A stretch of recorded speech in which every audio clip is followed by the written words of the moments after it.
그래서 일본 애들이 왜 이렇게 외국어를 못할까? 영어만 못하는 게 아닙니다. 제가 중국 주재원 생활할 때 일본 주재원 애들하고 좀 친했었는데 중국어도 더럽게 못해요. 그러니까 我是学生 이런 거 만약에 나는 학생입니다. 이거를 我是学生 이래요. 발음이 안 되거든요. 시 발음도 안 되고. 일본인이 일본런인데 리벤렌이래요. 리벤렌. 지네 일본인이라는 발음도 못해요. 그러니까 외국어 자체를 못하게 됐어요. 왜 못하나? 이런 거를 좀 이제부터 설명드릴게요. 일단 글자 수가 적어요. 글자 수가 너무 적고 발음이 되는 수가 적어요. 우리나라의 한글이 글자를 조합해서 쓰는 형식이잖아요. 글자를 조합하면 11,720개의 글자를 조합할 수 있어요. 저 세상 차원입니다. 일본의 글자와는. 일본어, 한국어, 중국어를 발음이 되는 수를 좀 제가 찾아봤는데 일본어로 발음이 되는 수가 102개, 중국어가 211개, 한국어가 2,700개가 발음이 돼요. 압도적인 겁니다. 세종대왕이라는 말도 안 되는 천재가 혼자서 발명해낸 글자를 우리는 쓰는 거예요. 이 한민족이 낳은 대천재죠. 세종대왕은. 한글은 너무너무나 자랑스러운 전세계 언어학자들이 침이 마르도록 칭찬하는 언어가 한글이에요. 너무나 훌륭한 언어를 우리는 지금 쓰고 있는 거예요. 일단은 애들이 글자 수가 적어요. 발음이 되는 숫자가 적어요. 근데 왜 발음이 되는 숫자가 적을까? 요거에 대해서 또 원인을 좀 생각해 보자고요. 이 근본적인 건데 요 왼쪽에 수염이 덥수룩한 애가 이 조머닌이라고 원래 일본에 살던 원주민이에요. 그리고 오른쪽에 우리와 친숙하게 생긴 사람 얼굴이 야요이인이라고 하는 도레인이죠. 그러니까 한반도에서 온 사람이라고 그냥 하면 돼요. 한반도인 이렇게 쓰면 될 걸 꼭 야요이인이라고 써 일본에서는. 근데 백제, 가야, 뭐 고구려 신라에서도 많이 유민들이 넘어와가지고 오른쪽에 반도인들은 고기를 뜯어먹던 대륙 민족이에요. 그래서 골격 자체가 튼튼하고 또 구강 구조, 이 턱 근육 자체가 튼튼하고 강하고 컸습니다. 그래서 강했던 애들이 우루루 반도에서 열도로 이제 이주를 해와서 이런 섬나라 애들이랑 혼혈이 이제 생긴 거예요. 동남아 베이스 애들이라서 골격 자체가 작습니다. 뼈도 얇고 가슴통도 얇고 골격이 얇고 작고 구강도 생선만 뜯어먹고 이렇게 살다 보니까 치열도 작은 거예요. 골격 자체가 작아서 혼혈이 생기니까 이 거대한 대륙인들, 반도인들의 치열이 혼혈이 생겨서 들어오니까 이 치열이 안 맞아서 뻐드렁니가 생기기 시작한 겁니다. 그게 뻐드렁니가 일본인들이 많은 정설이에요. 정설. 골격이 안 맞는 혼혈이 생긴 거죠. 거대한 치열을 받아들일 수 없는 이 동남아 베이스의 치열에는 고기 뜯어먹던 대륙의 치열이 안 맞아서 뻐드렁니가 생기고 이가 자꾸 비틀어진 거예요. 이 다음에 원인이 음식 문화도 연관이 굉장히 있습니다. 일본인들이 보통 되게 야들야들, 부들부들, 후들후들 이런 연한 부드러운 식감의 음식을 굉장히 좋아해요. 지금도 굉장히 좋아합니다. 지금도 일본 애들이 좋아하는 음식이 이런 두부 후들후들한 거 좋아해요. 후들후들 이런 거 좋아하고 또 욕강 있죠. 욕강. 영양갱 아시죠? 영양갱 이런 욕강 좋아하고 부들부들한 거 식감. 또 이 프린 있죠. 프린 이런 거 프린 이런 거 너무 좋아해요. 너무 식감이 거의 씹는 맛도 안 나는 이런 식감을 너무 좋아한단 말입니다. 요 편의점 같은데 마트 같은데 가보시면요 이런 프린 기똥차게 많이 팔려요. 아예 섹션이 있어요. 어느 편의점 어느 마트 가건 이런 프린만 파는 섹션이 있을 정도로 이런 부들부들한 걸 좋아해요. 거의 씹는 느낌도 안 나는 거. 또 이런 낫또 이것도 식감이 거의 씹는 식감이 안 나는 그냥 부들부들한 식감이고 또 이런 샤브샤브 보십시오. 샤브샤브도 식감이 없어요. 씹는 맛이 거의 안 나는 그냥 후들후들해진 고기, 채소 이런 거를 먹습니다. 또 와규라고 있어요. 일본의 한우죠. 한우. 와규 진짜 너무 기름기가 많아서 씹는 맛이 안 나요. 후들후들 부들부들 그냥 기름 범벅입니다. 이런 와규 같은 거 좋아해요. 씹는 식감이 하나도 안 나는 거. 또 요 닭광 있죠. 닭광 단무지. 그 닭광도 우리나라는 사각사각 씹는 식감이 있는 걸 좋아하는데 일본 닭광은 꼬들꼬들해요. 할머니들이 좋아하는 식감. 이런 식감을 좋아한단 말입니다. 또 그러니까 일본 애들이 김치는 좋아해요. 요즘에 한국 김치 좋아하는데 깍두기는 안 좋아하더라고요. 왜 안 좋아하지? 생각해보니까 일본 애들이 딱딱한 사각사각한 식감의 무가 얘들한테 안 맞는 거예요. 마음에 안 드는 거예요. 이렇게 부들부들한 무만 먹던 애들이에요. 이 무시 다이콩이라 그러는데 이게 삶아요. 이 오뎅에 들어가는 무도 삶아서 그냥 식감이 물컹물컹해요. 그래서 얘네들은 이렇게 부들부들한 것만 먹는 걸 좋아하니까 구강이나 턱 근육, 혀의 근육, 요 성대 쪽에 연결된 근육 이 발달이 안 돼 있어서 이런 거를 좋아했다고 볼 수 있는 거겠죠. 얘들이 고기를 먹기 시작한 게 100여 년밖에 안 돼요. 1000년 이상 고기를 못 먹게 했어요. 고기 금지 천황이 시켰었거든요. 또 딱딱한 거, 질긴 거 별로 안 좋아합니다. 그렇다 보니까 혀가 약해진 거예요. 여러 가지 발음을 할 수 있는 구강 구조가 성립이 안 됐던 겁니다. 약한 발음만 할 수 있는 구강 구조가 돼버린 거예요. 성대 구조 자체가. 그래서 노래도 성대가 약하기 때문에 크게 발성을 막 시원하게 노래 못하고 코맹맹이 소리, 코창력이라 그러죠.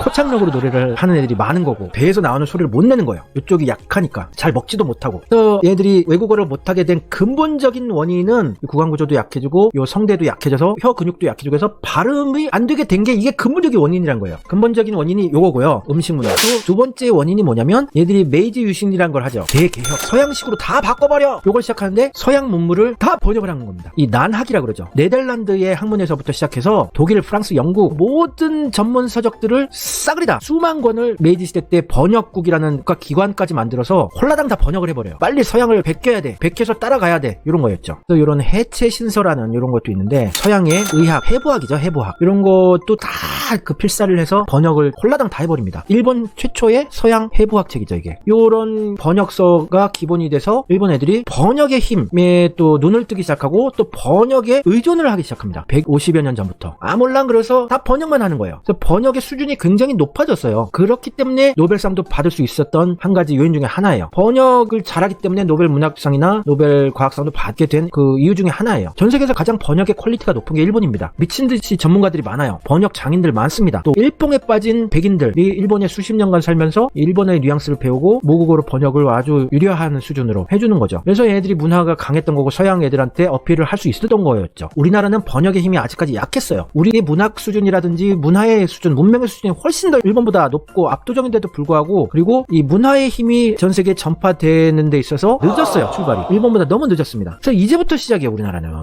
우리나라에 기생충이 아카데미 작품상을 받았어요. 하우나 몰라 진짜. 아우 콧구멍 또 터지네요.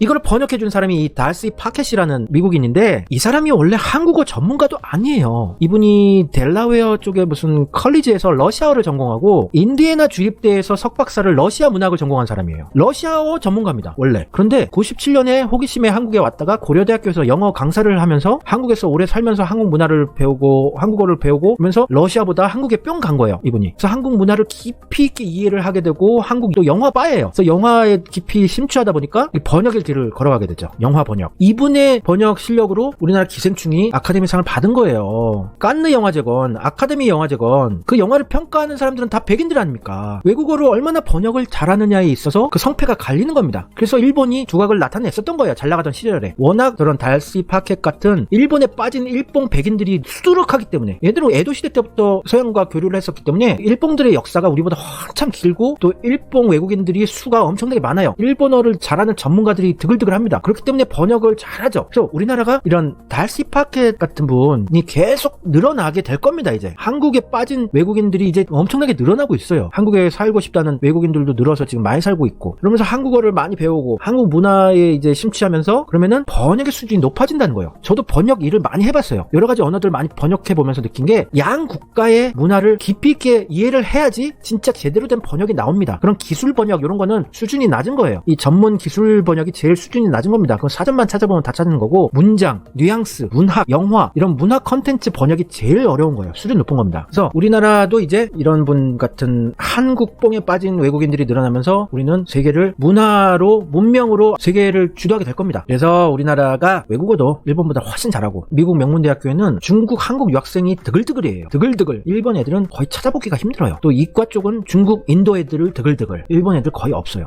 일본 애들은 이제 우물안 개구리가 됐고 외국에 나가려고도 하지도 않고 배우려고도 하지도 않고 그런 의지조차 없습니다. 외국에 나가고자 하는 의지도 없어요. 해외여행도 못 가 이제 돈도 없어서. 일본은 외국어를 잘하는 전문가가 별로 없어서 국제기구의 수장 후보를 못 내보낼 정도라고 하지 않습니까? 얘기가 많이 길어졌는데 이렇게 일본은 음식 문화 이런 것도 이 외국어를 못하게 된 근본적인 원인이고 그리고 또 번역, 통역 요거에 너무 의존을 하다 보니까 자기 스스로 외국어를 공부해서 이걸 번역해보려고 읽어보려고 하는 사람들이 점점 줄어들게 되고 그리고 일본 경제가 너무 피크 때 너무 좋았기 때문에 굳이 외국어를 공부 안 해도 알아서 외국인들이 몰려와서 일본어를 배웠었고 일본어만 잘해도 잘 먹고 사는 시대였고 그렇기 때문에 의지 자체가 없었던 겁니다. 그리고 구강 구조 자체 이 신체적인 한계가 있는 거죠. 그래서 외국어를 못하게 된 것이다 라는 결론을 내릴 수가 있겠습니다.